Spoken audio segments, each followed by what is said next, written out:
Well, welcome to another episode of Off the Fence. We have a guest again. His name's Bart. I'll have him introduce himself later. But we're going to start off right off the bat. We're going to compare donuts, Awesome. which there, of course, is no bias, and I love donuts. But anyways, there's only two donuts. I'm going to let you guys even dig in now. Go ahead. All I want to know, which is the best donut? You don't have to eat the whole thing if you can't. I love donuts, but they do not love me. Eat them. Eat as much as you want. And I want to hear, this is the best donut, and this is why this is the best donut. And then when you're done, you can look under, I believe, the plate and say, here's where this is from. But wait for it. I think you can have a bad donut. I used to say you can't have a bad donut. I think there are bad donuts. Mm-hmm. I think the worst donuts are old donuts, by the way. I know you can microwave them. Krispy Kreme might be an exception. You can actually nuke that for about 8 seconds and it lands at absolute perfection. But I know in Rapid, we have multiple donut places. Some people are grocery store donut people. Some are like donut shop people. Some are convenience store donut people. And some people are like, I'm far more disciplined in life and I don't eat any donuts. But they hurt like the sugar immediately. It is amazing how much sugar is in one of these. So you've tasted them. Yeah. What is your... And they're both glazed. They're just regular glazed. Yeah, they're just plain donuts. But if you had you right now, which donut was the best tasting donut? Well, which one is... I'll do it. You talk about which best. Daylight. Why? Because it actually felt like it tasted more like a donut, like sugary. The other one tasted a little like it had been sitting for a while. I don't ever put my donuts in the microwave. That sounds like a travesty. I like the other one a little bit better. The just because Safeway it one? was a little more dense. Yes, it was. See, and I think that's probably a preference thing over, yeah. But that being said, I really like Krispy Kreme donuts. And that Daylight one tasted a little bit more like Krispy Kreme ones because it was a little softer and a little more sugary, maybe. So they're both good. I love donuts as well. So I have strong opinions about donuts. What do you not have strong opinions about? I probably can't. Did you just say, what do I not have strong opinions I about? love you. Yeah. This is not a marriage. You know what? We've been married long enough. I'm going to tell you, you're right. I do form strong opinions. I actually like the grocery store donut better for the exact same reasons Bart said. The density. The density of it. See, and I wanted it soft. I like soft and light and sugary. Oh. If I'm going to feel terrible when I'm done, I'd like it to be really good and sugary. What's interesting is comparing them. I never would have told you that I never would have chosen, like Daylight's a donut shop. Safeway, or where was it? Safeway? Safeway. I wouldn't have said, yeah, get your best donuts at a grocery store. I'm sure we're offending the Daylight people. If you want another go at it, let us know. But they're both good. I liked them. We can't state that. But off the fence, best donut for you was Daylight donuts. Daylight donuts. Best donut for Safeway. you. Safeway. And I would say Safeway, 2 out of 3 again. I have a question though. Yeah. I'm a cake donut person. I actually don't love glazed donuts. So maybe that's part of it too. Because we all have different kinds. Like Hayden likes apple fritters, which I don't, is that a donut or a cake? Yeah. Right? Like Bart and I, we're brothers that were separated a long time ago. Apple fritters are not donuts. Cake donuts are abomination. Stop it. They are not. Yes, they are. They make your wife very happy. Thank you. Well, happy wife, happy life. That's true. I don't want to. You know, on vacation, we go to a cake donut place that has toppings, but it's really the only. Yep. And I got to say, I love the tradition of that. I don't leave going, that was the best donut I've ever had. Good family time. All right. So we're off the fence. In this case, grocery stores, give them a try. Give them a try. Get off the fence on donuts. All right, so now that we've landed on what donuts to eat, really, I'd say just all of them, unless they're cake donuts. Apple fritters, I do feel like we got to keep moving. Sorry, I'm going to talk about donuts forever. Bart, you are a friend of our families. You're a part of our church, but the reason we wanted to chat with you, because I think you have a lot to say on life and making it the most of where God has you. So we're talking about FOMO, fear of missing out, or a new way to say it is fear of better options. And you, I want first tell us who you are, what you do for a living, anything you want to share about your bio, and then I want to ask you questions about how and why you have made the community that you live in a priority on relationships and things like that. But who are you? Where are you from? What do you do? Sure. Well, I grew up here. I actually went to church here when it just started. Wow. And then I moved away for about 10 years to Minnesota, and then met my wife, Sarah, and then we had 3 children, all girls. So that's reason for my hair. And now moved back out here in 2006 when they were 5, 3, and 1. Okay. Got into real estate, and I'm a realtor at Remax Results over on Jackson Boulevard. And my kids are now 21, 19, and 17. Wow. So time has went really, really fast, and life changed a lot for us. And we've done all kinds of different things. We fostered some little kids here about 4 years ago. We gave them back here just a little bit ago. So we've done that. Life is good. So that's a little bit about me. Yeah, you'll often see Bart at our church helping people find seats, helping people scoot in or whatever needs to be done. And I love it. one thing you've done so you're gonna be very humble about this because you're a humble guy. But you said that you're a realtor. What award did you win recently? You're gonna be so mad. Well, I'm not asking you to brag. I'm just asking a question. What award? Last year was a career year for me. Very humbling year. I won State Realtor of the Year last year. So to do that, I had to win Local Realtor of the Year. Yep. This is the second time I've done that. So State Realtor of the Year, and then I was installed as our regional vice president for the National Association of Realtors. And then career-wise, I had the best year in real estate ever that I ever had. So 2021 was absolutely amazing for me. We're happy for you. So I know you're not bragging. I asked the question. it's Just so we're You clear. didn't even tell something us. I don't like to do. I found out about it from I your knew wife. you wouldn't mention it, so I'd have to pry it out of you. But I think that's important. That's why I want to bring that up. Is not only some people dabble in stuff, right? Like I do a little bit of this, a little bit of that. Your full-time gig is being a realtor, and enough of us have maybe bought a house, sold a house, done stuff like that we know, like, wow, my realtor, they're always working. They're always around. They're always accessible, which I've always wondered. So do they just go to burnout? What in the world happens to these people that could get a phone call whenever, could have open houses every day of the week all over? It's an industry like many industries. You and I have even chatted back and forth before. A lot of industries, a lot of jobs could consume your life if you let it. Yours in particular would be easy to. But in addition to that, you're a part of the community. I always tell people, if you move somewhere new, one of the first things you need to do, even before you move there, is go meet a real estate agent of some sort and just talk to them about the community. Sure. Because of what you guys see and experience. So in the subject line of better options elsewhere, fear of missing out, you've made that, about our community. You know a lot of people in our community. I'm going to start picking your brain. So you started fostering. You serve at your local church. Talk to me about what your thought, what's in your head when you're saying be a part of the community, invested in where you live. What runs through your mind when I say that?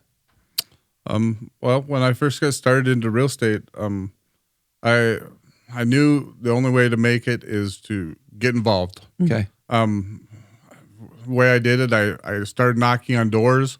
I got involved with the American Heart Association. Okay. I got involved in my church. The more you can be involved with your community, the more people knew you. Okay. So once people knew you, the better chance you had for success. Okay. So that's how I did it in real estate, and I think relationships are everything. So once you started meeting people, I just tried to meet more people, and that's really what I did. I did that, and I did that really full blown 24/7 for about 7-8 years until I sat down with a gentleman named Gene Hensley at Remax, and he said, "This business will eat you alive if you let it." And I know we're gonna maybe talk about this in a little bit, but that's when I started to run my business as a business and put in some boundaries and set expectations of my clients, and then I do things a little bit differently than I did back then. But so let's talk about that, because so you are, and I know you're not saying, I'm going to say this, you are by industry standards and just society a successful real estate agent. You have done exceptionally well. You've won awards that even would prove that. And I know you that you have not lost yourself.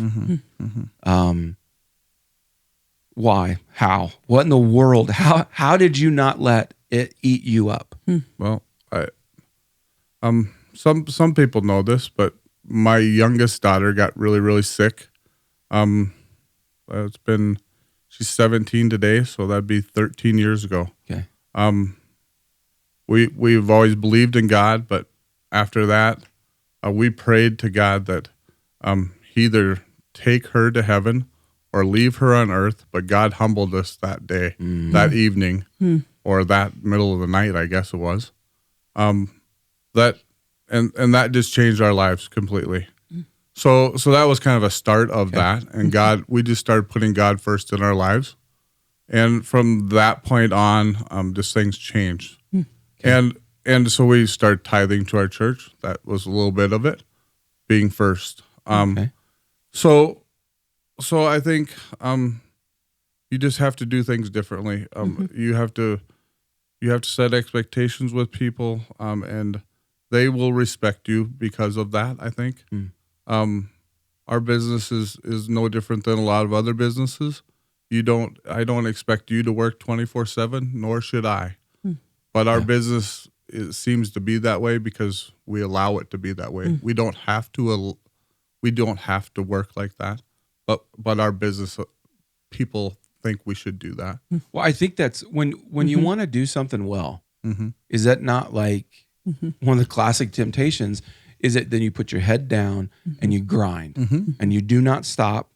But I think there's this illusion that once you get to a certain place, you'll stop living that way, which most people don't.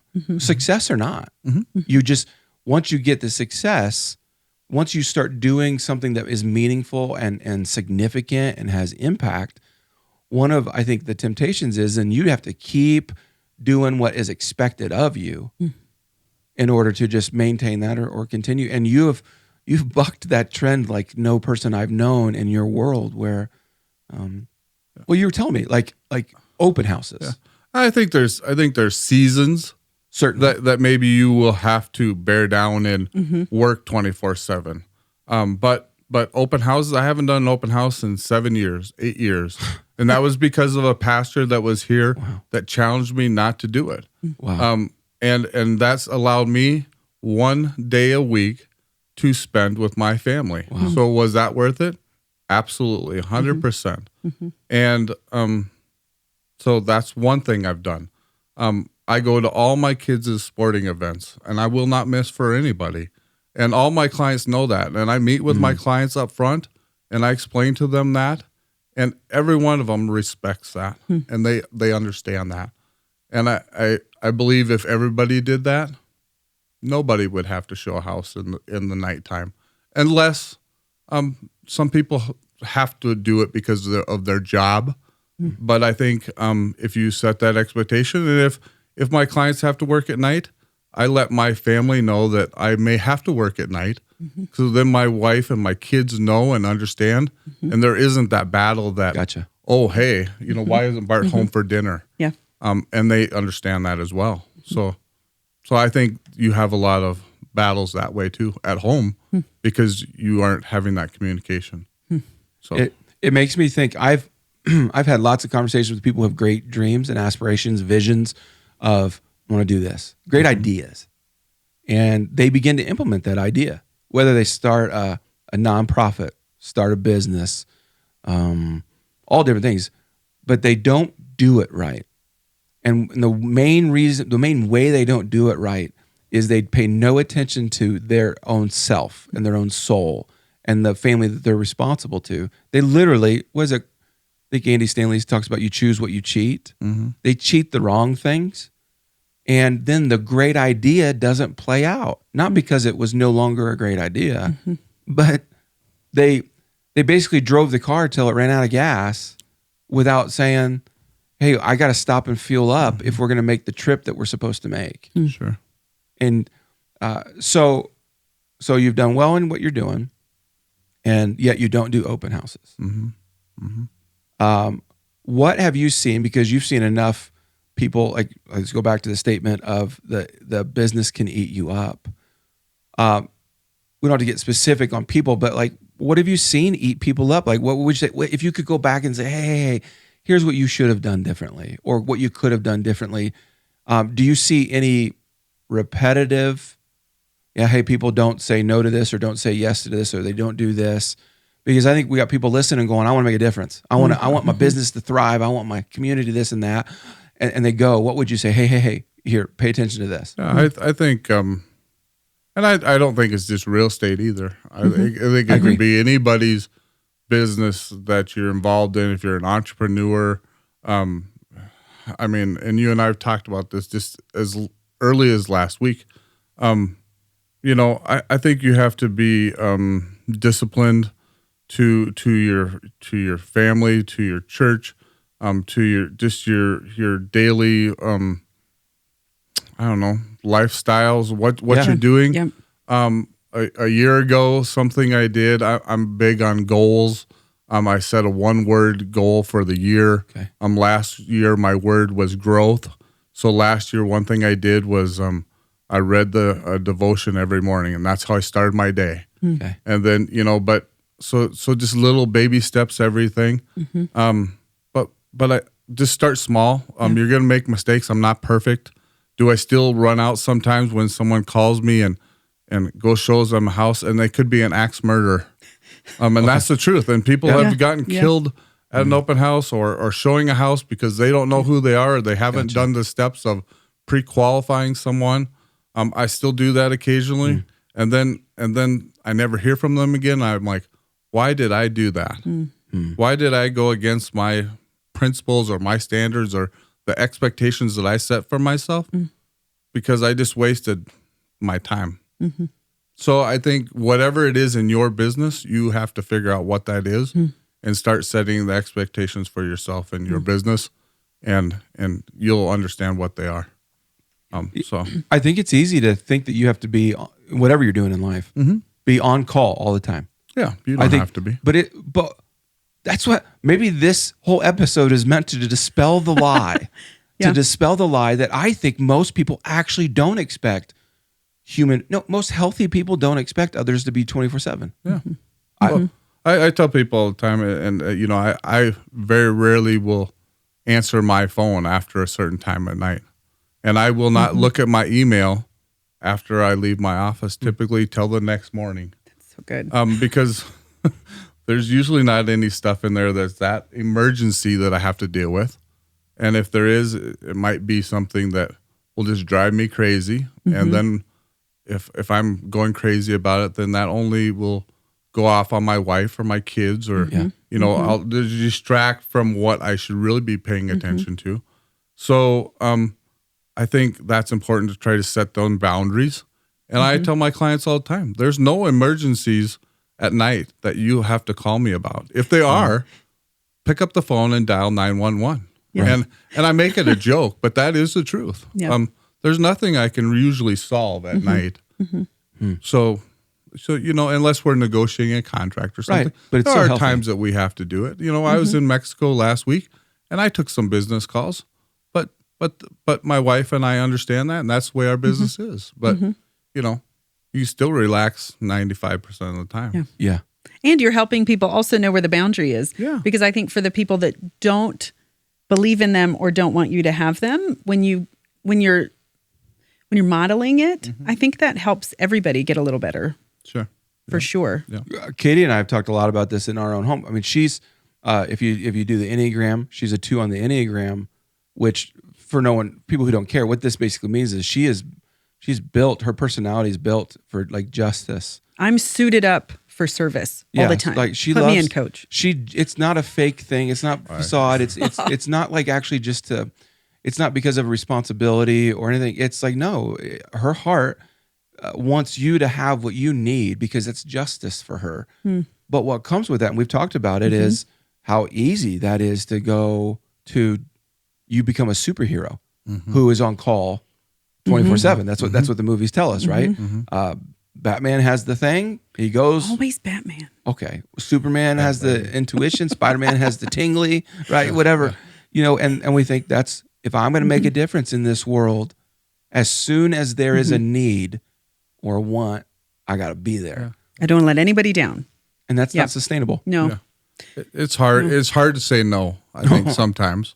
And I think Katy and I are probably a lot alike. Okay. I have some of those same things, like I'll see something on TV or I'll hear something or I'll see something on Facebook, especially with little kids. And this has been a real thing for my wife and I with this fostering, and our hearts were broke and we've healed and we're going to foster again.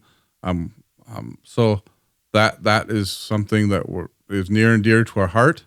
And I think about it sometimes, and how can you say no? There's just no way you can say no to these little kids. And so anyway, I love it. But you and Sarah, though, your whole family, you model values so well, because so when we did during the early months of COVID, really the first year from like March of 2020 into the fall, we did a food distribution center at our East location, and your wife was the most consistent. She was there every time we were there. You guys model values, but with healthy boundaries, but you do everything out of values, out of your love for the Lord and your desire to care for people the way that he did. And I think that has been one of the coolest things, even for David and I, to get to experience, because we know you at church, we know you in the community, we know you as our realtor, like there's all these things. And but consistency of leading with your values. And that has been powerful, I think, for us. For me, even just knowing your wife, that it's fun to get to watch that, because you're a good team in that way, for sure. Yeah, I'm thinking, because I know you and I have joked about you at a basketball game. If I went to a basketball game with you and one of your daughters was playing, I might have to remove you from that basketball game. See a different side of me, that's for sure. I'm sure some people listening probably seen this. They're like, Bart's sitting with a pastor. What in the world? No, just kidding. He needs some help. Yeah. No, but what I've appreciated is you are a values-based individual, and a values-based person is one who is aware of, I don't do this perfectly, but I have this value system that lets me know when I have gone off the road a little bit, because I got values that I go by. And I think in the world now, we have lots of people who want to do great things and good things, but what a wonderful lesson that don't try to do great things without values. Sure. Without, you and I were talking about Coach K. I know you're a Duke fan. But anyways, you're a Duke fan. It's great, whatever. He's amazing. But you told me, and I'll let you tell. So he gives this speech as he's finishing up his regular season tenure with all that. Here, tell everyone what he said. Coach K, one of the greatest coaches, definitely not the greatest coach, whatever, but one of the greatest coaches of all time. Probably. Okay. What did he say? For 42 years. Wow. That's wild. 42 years. 42 years. Yeah. And unprecedented accolades, awards, championships. Yeah. My mind is blown. So he had his last game the other day, and came out after the game and talked about how embarrassing the game was because they lost. but and then after that, he talked about his relationship with the community and how Durham had become a home to not just basketball, but to his family. Yeah. And just how his family, he could not have done it without his family and his commitment to the family that had committed to Duke basketball. And just I got thinking about that, but his family was just as committed as he was Yeah. to making Duke basketball what it was. Yeah. And how his love for basketball was not greater than his love for his family. And my wife was listening to it with me, and she says, your kids understand that your love for real estate is not more than your love for than them. Yeah.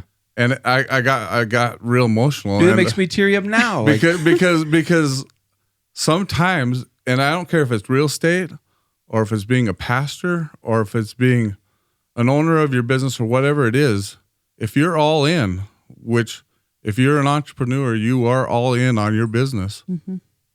Sometimes it may feel like you are all in on your business and your family second. Yeah. But the truth is you're not a lot of times. But that's what you have to do to make it go. And it was good to hear that from my wife and my kids. And I know that deep down, but to hear it was something special for me.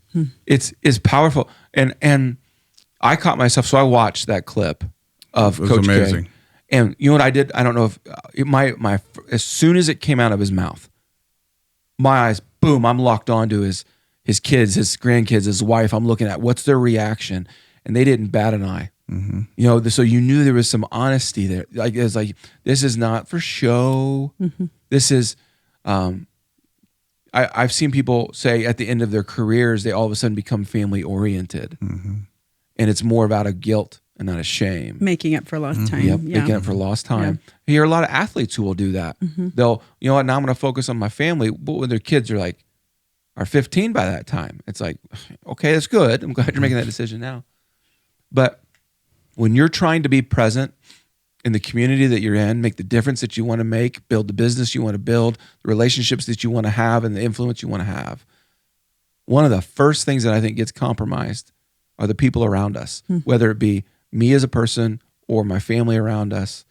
And you've dropped some amazing truth here for us, I think, to know that don't do what you just feel like needs to be done, and neglect the most important people around you. Sure. I mean, I've told this gentleman that talked to me about, how this business will eat your life, eat up your life.